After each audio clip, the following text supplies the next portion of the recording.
남편이 자는데 어디선가 목소리가 들리더래요. 겨우 눈알만 굴려서 옆을 쳐다보니까 여자 귀신이 세더니 소리를 질렀고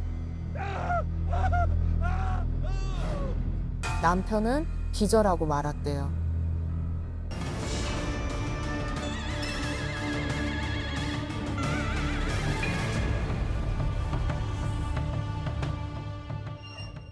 혹시 올해가 가기 전에 이사할 계획이 있다면 이번 이야기를 잘 들어봐야 해요. 올해? 이사하시는 분들 채널 고정하셔야겠다. 네. 30대 중후반으로 보이는 여자가 예약 시간이 되자 법당에 왔는데 갑자기 가슴이 답답해지면서 가족들이 숨만 붙어 살고 있네요 라는 말이 툭 튀어나오더라고요. 어머. 제 말에 여자는 눈물을 뚝뚝 흘리더니 선생님 요즘 집안에 이상한 일이 계속 일어나요 라고 하는 거예요. 그래서 집 주소를 받아서 터를 봤는데 터에는 문제가 없었어요. 그럼 뭐가 문제예요? 그런데 그때 귓가에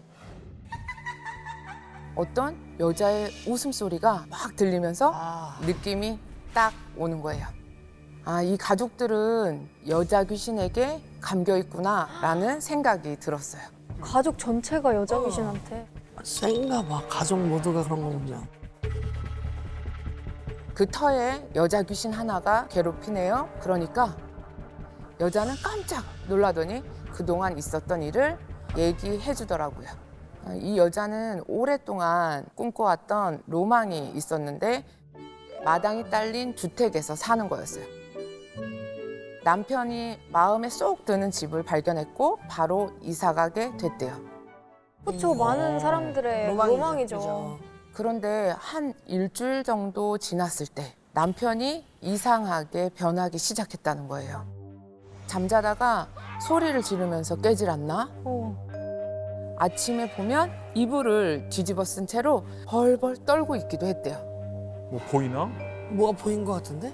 그래서 무슨 일이냐고 물어봤더니 한 번은 잠을 자는데 머리맡에 있는 창문 쪽에 끼익 소리가 났대요. 잠결에 소리를 따라 고개를 휙 돌렸는데 창문에 여자 실루엣이 보였다고 하더라고요. 아 뭐야? 밖에 있는 여자는 손톱으로 막 긁으면서 조금씩 창문을 열더래요. 그리고 창문이 열린 틈으로 핏발이 선 눈을 가져다 대곤 이리저리 계속 살피곤 했대요. 그때 남편이랑 눈이 딱 마주쳤고 씩 웃더니 이랬다는 거예요. 순간 남편은 소리 지르면서 잠에서 팍 깨어났대요. 어머! 뭐야? 너무 무섭다. 소름 끼쳐. 또 하루는 남편이 자는데 어디선가 목소리가 들리더래요. 하나, 둘, 하나, 둘. 주위를 둘러보려는데 몸이 안 움직이는 안 거예요. 움직여. 가위에 거야. 눌린 아 거였죠. 가위. 겨우 눈알만 굴려서 옆을 쳐다보니까 여자 귀신이 세더니 소리를 질렀고 남편은 기절하고 말았대요. 어머! 에? 어? 뭘 가져가겠다는 거야? 여자는 이게 다 잠자리가 바뀌어서 그런 거라고 했는데 이젠 가볍게 넘길 수 없는 일이 벌어진 거예요. 주말에 청소를 하려는데 남편이 도와주지도 않고 멍하니 창문만 바라보고 있었대요. 이래저래 생각이 많은가 보다 싶어서 가만히 내버려뒀는데 갑자기 소리가 났다는 거예요. 깜짝이야. 남편한테 가보니까 피가 범벅인 채로 가만히 앉아 있었대요.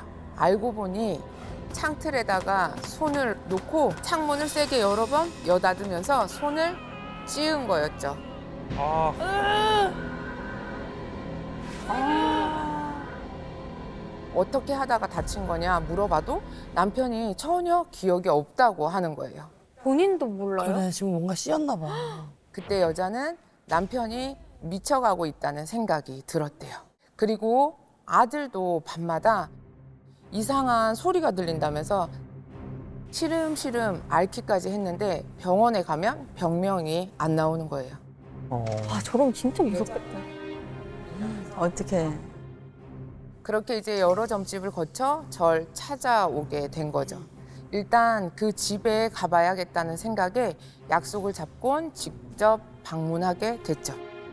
근데 문제가 있는 게 맞았더라고요. 바로 옆집에 문제가 있었어요. 아, 이 집이 옆집. 아니라 옆집이에요?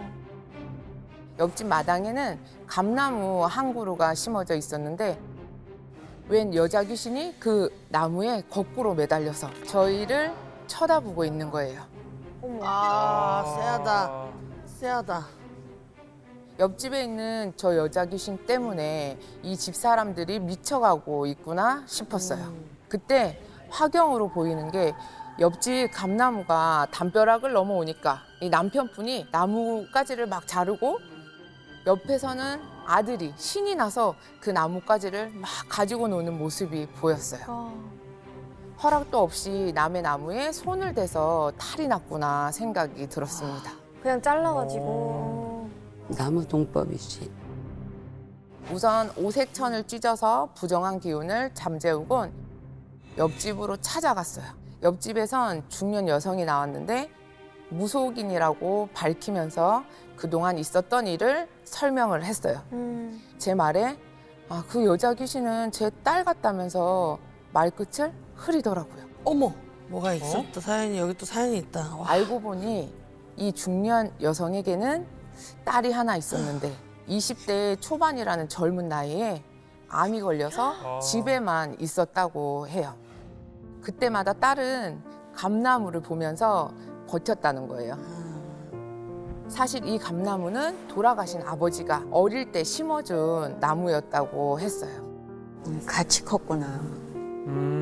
소중한 나무였네. 그러다 병세가 점점 안 좋아지면서 딸은 세상을 떠나게 됐고 얼마 후에 이 가족들이 옆집으로 이사를 오게 된 거였어요. 젊은 나이에 세상을 떠난 것도 억울한데 생전에 자기가 아끼던 나무를 함부로 손을 댔으니 얼마나 분하겠어요. 중년 여성과 함께 딸을 잘 올려보내주는 천도제도 지내게 됐어요. 다행히도 딸은 맺힌 마음을 풀고 좋은 곳으로 가겠다고 얘기를 해요. 다행이다. 다행이네. 지금은 중년 여성도 옆집 가족분들도 이웃 사촌으로 잘 지내고 다행이다. 계시고 법당에 찾아와서 종종 근황을 들려주고 계십니다. 되게 끔찍한 소리들이 너무 많았어. 너무 무섭네. 근데 왜 그 여자 귀신은 남편의 손가락을 다치게 만든 걸까요? 여자 귀신이 생전에 아끼던 감나무를 허락도 없이 마음대로 잘라버렸잖아요. 예, 그래서 똑같이 보복하겠다는 거죠. 감나무 가지를 자른 만큼 똑같이 손가락을 가지고 가겠다 이런 의미였어요. 와, 너무 끔찍하다. 담벼락을 넘어온 나무는 솔직히 그래. 쳐낼 수도 있잖아요. 요즘도 그렇고. 그러니까 모든 분들이 나뭇가지를 잘라서 탈이 나는 건 아니에요. 네. 단 이 집에 사는 분들이 기운이 약했고 운세가 불길했기 때문에 이런 영향이 크게 왔다 보시면 돼요. 그러니까 아니 그럼 이렇게 망자가 좀 아끼던 물건을 처리해야 할 땐 어떻게 좀 해야 하나요? 장례 후 49일이 지나기 전에 정리하는 게 좋습니다. 물건을 정리할 때는 식물의 경우엔 집안에 있는 분이 돌아가시고 갑자기 이제 시드는 경우가 있어요. 네. 이럴 땐 죽은 식물이랑 화분을 불태우고 그 자리는 소금물로 닦으면서 정리를 해줘야 탈이 없어요.